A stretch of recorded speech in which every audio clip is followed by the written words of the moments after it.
Welcome to Picks with the Professor, the show where a real statistics professor gives you sports betting tips.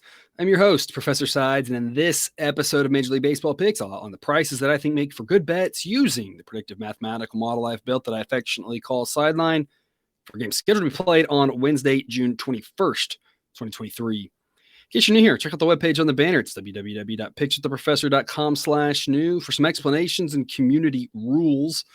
Also, if you're interested in projections of picks for every single game, sign up on Dub Club. The link is in the show description. Cost under $1 per day. You'll receive money line, run lines, totals, numbers needed for A-grade plays, all sorts of goodies, and of course, exclusive access to our Discord chat. Remember that sports are unpredictable, so the discussion on this show projects a typical game and is not trying to forecast it to a T, as that'd be a foolish and impossible goal. There are no right sides or wrong sides. Rather, there are prices where any side should be played. Now, some teams, that number's really high, but there still is a number that every team and every pick should be played at. Whether using my model or someone else's, this sort of probabilistic thinking is key to growing your bankroll instead of draining it. There will be ups and downs, highs and lows, but with this sort of thinking, those things will balance out in the long run. They're just simply hard to foresee before they happen. In other words, please understand, good and bad variance will occur. So while the long run profitability has been proven, winning every single day, unfortunately, is an impossible reality for any gambler. Tuesdays are terrible. And that's what we're doing. We're recording this on Tuesday for Wednesday's games because there's no day games. And so I'm just sitting here like all day, doing work. And who works, right? Who wants to do that instead of having, baseball on? And so that's the joys of what I get to do. I get to watch a lot of baseball and soak in a lot of baseball, but there's no day baseball. I don't get to watch it. So here we are on a Tuesday. Don't have much to talk about. Monday was a very break-even day. I think we were down 1 unit on all picks. Been having this fun discussion with Mrs. Professor lately, right? And when the -1 days are your bad days, that's doable. When you're +1 unit weeks, I think we had one of those last couple of weeks have been just barely up a couple units. And when that's your down weeks, that's very livable. Hopefully we'll get back to the big positive winning weeks that we had a few weeks ago. Still working on going for our 6th consecutive winning week on all recommended picks between sides and totals. And the last thing I'll say here before we get started, the way I view it, and look, better, you can view it and do whatever you want. Like I truly do mean when I say take what you like and leave the rest. Bet what you like. Don't bet something you don't like. And hopefully my goal is to get you to trust in the model, trust in the probabilistic thinking, convince you. Maybe you have some trust in some of the data, whatever it may be. And if I don't convince you, don't play it. So play whatever you're looking to play. But the way I see the totality of picks, and we've seen it, and you can check out all this data and play with it yourself. If you want, all my data is available in the link in the show description. That Google sheet has all historic results. If you're with me on Dub Club, you get that in the morning. Everybody else, you don't see it till the games are done. But the A-grade plays have been so good to us all season. And when they haven't been, the B grades, sprinkling a little bit on those B grades, the totals have really helped kind of save us. And that's kind of the goal here. If you just play the A grade plays, you're going to have a losing week or two, but that's okay because the A grades have been so good. And if that's the way you want to play it, go for it. For me personally, I like adding a little bit on those B grades and a little bit on those totals to kind of help ease that variance that we're always talking about. When you have fewer plays, you're going to have more variance, and it's every bettor has to decide how to scale that. So I don't want to ramble too much. It's always your decision on this, but just something to think about if you haven't already thought about it. How many plays do you want to make? The more plays you make, you are probably limiting your upside a little bit. And if you've noticed, if you're taking all the B plays and totals, you're not doing as well ROI wise as just the A grade plays, but you're minimizing that variance, really preventing bigger down weeks, so there's just give and take between that. It's kind of the way I do it. But again, I do truly mean when I say take what you like and leave the rest. However you want to do it, you got a lot of options. It's been great. Hopefully we can keep it rolling here. Tuesday games haven't happened yet. Hopefully Tuesday was good. Got a lot of great games all day Wednesday. I'm really looking forward to it. But before we get to it, some reminders. Please hit that like button if you're on YouTube. Also, if you aren't yet, please consider subscribing or following. It's free, and if you turn on notifications, you won't miss any of the college basketball, MLB, or college football content that this channel provides. You'll see how I scale my picks on the screen and in the Google Sheet with those season results we were talking about. That link's in the show description. But as always, with the scaling with the picks, take what you like, leave the rest. Wednesday afternoon, 12:10 p.m. Eastern, Blue Jays at the Marlins. Always a closed roof, it seems like, in Miami. Blue Jays, of course, better offense. Marlins offense at this point now projects to be right around league average, getting a little bit healthier. Obviously, nowhere near as good as this Blue Jays offense, which doesn't quite rank as high as it did last year, but still well above average. The Blue Jays have about a full standard deviation edge with regards to their offense. They have about almost a full standard deviation edge with regards to starting pitcher as well. Kevin Gausman versus Sandy Alcantara. Gausman's a guy I've been preaching all season long, has been really good. He had some value. We were able to back him a lot and make a lot of money off of him because people overreacted to like 2 bad innings that he had. Give up a bunch of runs, but the underlying metrics were still so promising, and I kept preaching that, and he rose to be right around the second or third best active pitcher in baseball, according to Sideline. He's sitting at third, I believe, right now. Every bit as good as that 3.01 ERA, a fantastic pitcher. Cannot say enough good things about him. While Sandy Alcantara, on the other hand, has looked miserable compared to last year. Obviously won the Cy Young and was so good. You do have to wonder if all those innings took a toll. 4.97 ERA this year. And the advanced metrics say it should be a little lower, but not by much. The underlying metrics actually have him this year at right around league average. Now, he projects better than that because, again, we cannot ignore last year's data, but he just has not been his same dominant self this year. Tough to figure out this game based off of how you, or it might be tough to figure out this game, but I think the answer is how you view Alcantara. Do you just view what he's done this year and say that's who he is now? Or do you believe in that last year's data matters a little bit? That's where I tend to fall. That's why I'm on the Marlins here at plus 115. It's an A-grade pick, and I know this may surprise you a little bit based off what I just said about the Blue Jays offense and Kevin Gausman, and I do think the Blue Jays offense is good, and I do love me some Kevin Gausman, and the fact that he's so good kind of minimizes the fact that the Blue Jays pen is just mediocre, but here's the thing. The reason I built the model is to help us understand what prices are good picks, and that's why I kind of changed the intro to really highlight that. And that's what I really want to drill into you, that it's all about the price. And I can like Gausman and I can like this Blue Jays offense all I want, but the model says this is a coin toss game. How does it get to be a coin toss game? Well, A, the Marlins bullpen is pretty good, and that helps out the fact that Alcantara isn't quite as good as Gausman, and B, the game location helps out as well, helps kind of minimize those deficiencies. Being a coin toss game, I'm really looking for plus odds on either side. Plus 115 is a great investment on the Marlins. According to Sideline, plus 111 or better is an A grade, so I'm hopping on the Marlins here. I don't know if Sandy can find his Cy Young form or not, but I think he's still not that far behind Gausman, as much as I like Gausman. And kind of the summary, the too long don't read, too long don't listen version of why I'm on the Marlins kind of can be summarized like this.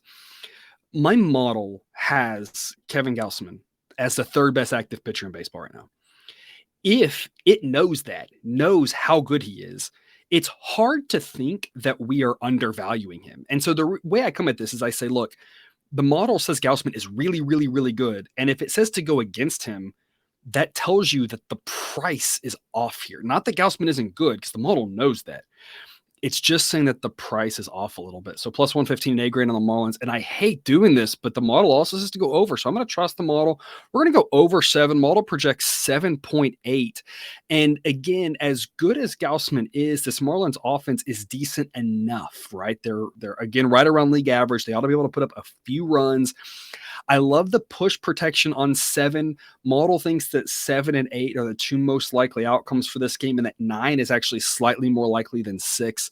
This could easily be a game that's 3-3 late, and at that point, I don't know who wins, and that's what I always want to iterate to people. I don't have a magic 8 ball. I don't know exactly how the game's going to play out, but there's a realistic chance this game's 3-3 late, and at that point, you're going to love having plus 115 in your pocket with the home team saying, I don't know what's going to happen, so give me plus odds, and you're going to love having that over 7 because either we're going to win or we're going to push. So it's two smart picks here, but they are definitely pushing the limits of how much we trust our model here. And again, like I said, the biggest point is the model thinks Gausman's really good, and the fact that it's going over in Marlins tells me that this price is just runaway inflated, too heavy on the Jays. 1:10 p.m. Eastern, Royals at Tigers, and thank God this is not the only day game because we don't have to watch it. Like Cousin Jared and I are always saying, you don't have to watch them to make the monies, right? When we talk about those bad college football games, you don't have to watch this one to make money off of it. But I do think there's a good angle to make money off of. It's going to be a moderately warm day in Detroit, especially for that far north in the country, about 80 degrees to start, warming up a little bit to the low 80s here as we finish. But the wind will be across, and as the game shifts on, shifting to blowing in pretty strong, close to 10 miles an hour. And so that's going to make this park play pretty normal. The fact that it's a little bit warmer is going to kind of offset with that wind blowing in. There's a higher likelihood of runs earlier with the wind blowing across, but as the day goes along and the wind starts shifting in, it's going to be harder and harder to get runs because that wind's going to knock down the ball. And this is going to play a little bit more like last year's Detroit home games at the end of the games than it is the beginning. And you've got two decent pitchers here. And if you're with us on if you're on a, Spotify or Apple Podcasts or whatever, you don't see my face, but I'm kind of grimacing with the decent part because I know their ERAs are bad. I'm gonna lay it out for you here. Brady Singer for the Royals, a 6.33 ERA. Matthew Boyd for the Tigers, a 5.60 ERA. And it's not both of them have thrown over 60 innings, but both of their underlying metrics suggest their ERA should be in the mid fours. I think these pitchers are better than people realize, and they're not good. Don't get me wrong. Brady Singer, at this point, it's pretty clear he's not going to regain his form from last year where he was so fantastic. But I think the truth is somewhere in between how good he was last year and how bad his results have been this year. I think he's decent. And you know what? Against a pretty crummy Tigers offense, he has a chance to have a good start this time out. Matthew Boyd, same thing. Probably not as good as his glory days back, whatever it was 4 years ago or something before all the injuries hit. But when you look under the hood, he's not as bad as that ERA, and against a pretty crummy Royals offense, has a chance to have a good day. It's not that either one of these pitchers is good. It's that both of these offenses are bad and both these pitchers are decent. I don't really know if we're going to get a good start from both of them, but I think we get a good start from one of them. If we get a good start from both of them, this game has 3-1 written all over it. If we get a good start from one of them, it's still probably going to be 6-2. I'm on the under 9 here. Model projects 8. I think this is way too high, and I think the value is coming off the fact that, like I said, both of these pitchers, while not great, are definitely better than those ERAs. And so that's why I like the under here in this one. With regards to the side, I'm passing as of right now. Model says it's pretty much a coin toss on a neutral field. The Tigers bullpen might be a little bit better. Royals a little bit right-handed heavy, so facing a lefty, maybe their offense is a tiny bit better. All in all, model says Tigers minus 110 is what the price should be. Right now, they're at minus 120, so that's a pass. Personally, though, to back the Royals, I'm looking for an A grade. That would be plus 122. Right now, it's plus 110. So right now, we're over a dime away from where I can invest in the Royals at this point. I think it's not going to be a great value spot for the side. I don't really know what happens. I don't really want to back the Tigers and pay a premium because Singer, I don't think, is that bad.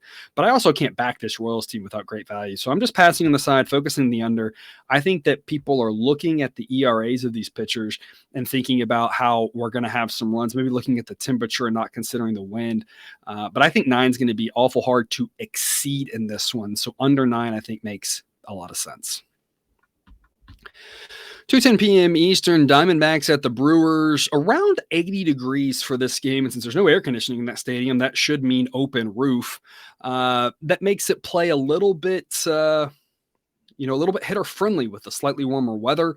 And that's what we see often in Milwaukee in the summer months. A little bit warmer in Milwaukee. They can't close the roof like they can, down in Texas, down in Houston, over in Arizona, right? And so a little bit of a more hitter-friendly day. Keep that thought in the back of your mind. With regards to starting pitching, Zach Gallen's been fantastic this year, 2.96 ERA. Underlying metrics say that's pretty accurate. Jumping up the ratings, nothing really bad to say about him. I love me some Zach Gallen. I love backing him. This Diamondbacks bullpen is better than the Brewers bullpen. This Diamondbacks offense is much better than the Brewers offense, and the Brewers will be led on the mound by Julio Teheran, who I've been fading as of late. I keep saying it. I don't think he's anywhere near as good as this ERA indicates. I know it's a 178, but that's in 5 starts. His underlying metrics suggest it should be in the mid 4s. I think regression is coming, and regression can help you if you've been struggling, and it can hurt you if you've been doing well. I don't know if it's this start or when, but going forward, I really expect more of it below league average, outcome from Julio Teheran, especially against an above-average Diamondbacks offense on a day that's going to be a little bit warmer, and the ball is going to carry really well there in Milwaukee. I'm all over the Diamondbacks here at minus 137.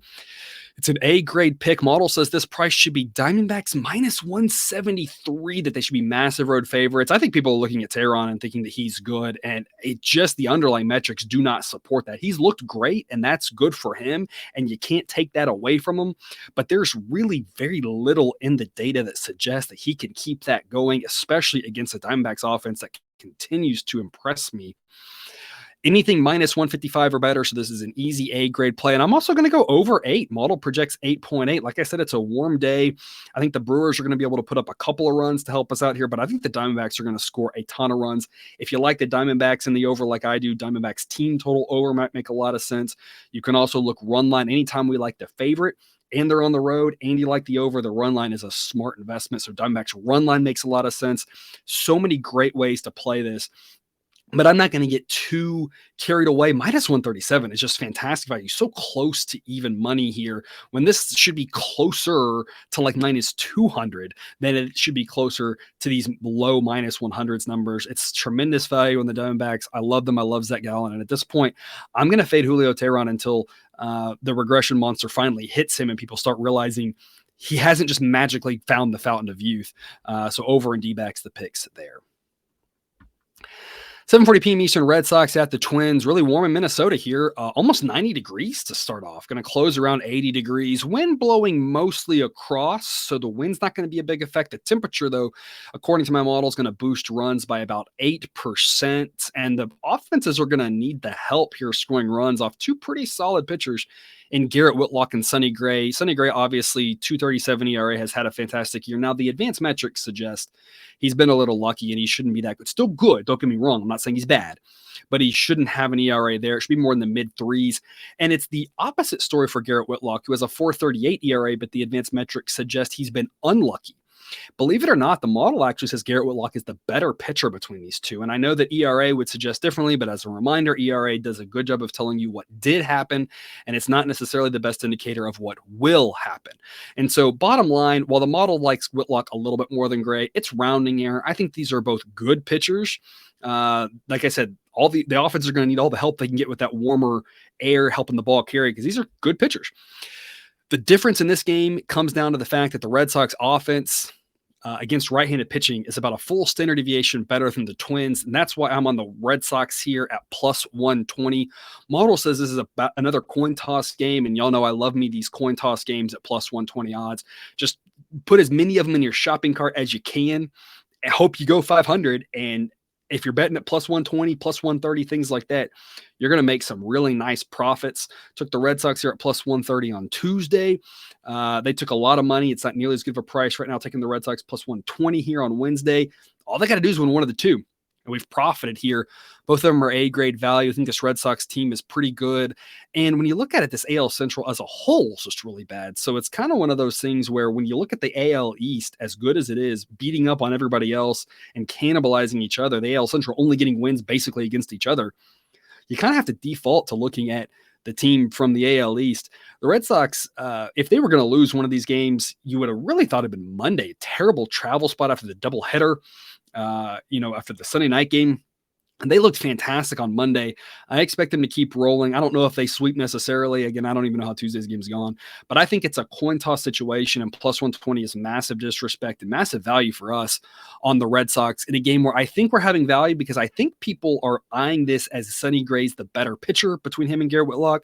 And like I said, model thinks, and I agree that it's really a coin toss, both good, but trying to say one's drastically better than the other, I think is looking at it incorrectly. Where we do have a big difference is this Red Sox offense, I think, is so much better than the Twins. Twins do have a little bit of a bullpen edge, and that kind of balances out, and that's why we say it's a coin toss situation. But I like this Red Sox offense to get it done here in Minnesota.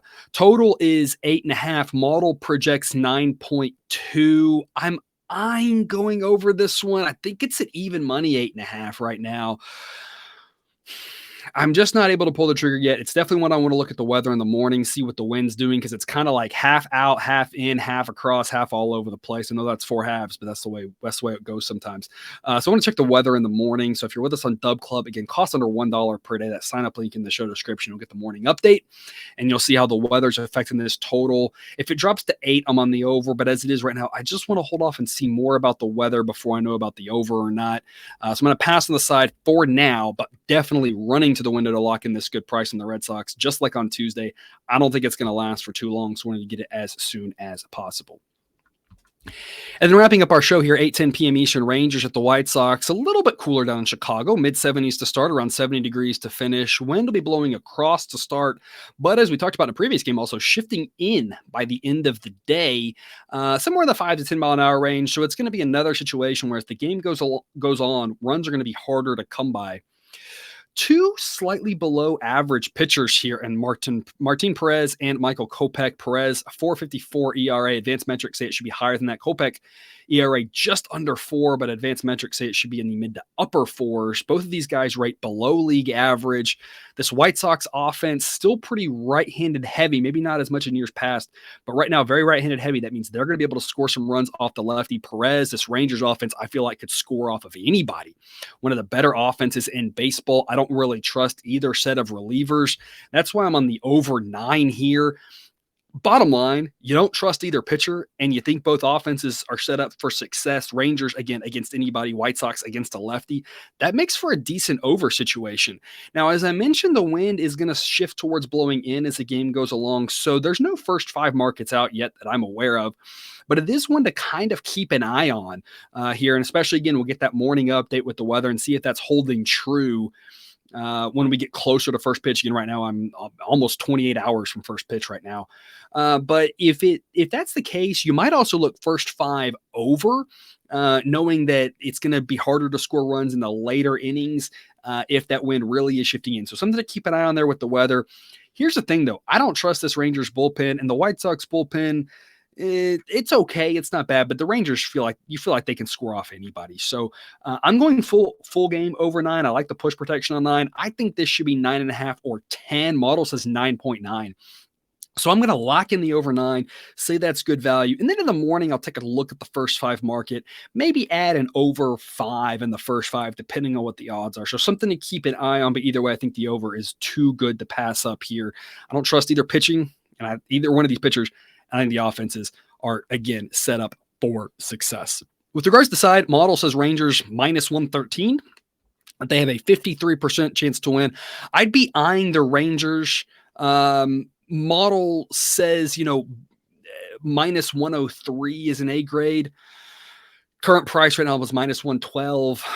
Do we need quite the A grade to play? Probably not. I think the Rangers are the way I'd look in this one for sure. I'm just not locking it in yet. I kind of just want to see what the price. I'm just not excited to. We're all limited on our bankrolls, exactly how many picks we can make. And so this is just not one that I think is my favorite investment right now at minus 112. But if it drops a little bit, I think the Rangers are the way that I would look here. Again, their offense is just rocking and rolling at this point, and they should be able to win what I think will be a little bit of a high-scoring game. That's all I've got for you here today. Thanks for tuning into this episode of Picks with the Professor. Don't forget to subscribe so you can enjoy the sports betting content provided on this channel dropped right into your feed. Be back again tomorrow, more baseball betting content. And until then, as always, best of luck. And remember, you can eat your betting money, but please don't bet your eating money.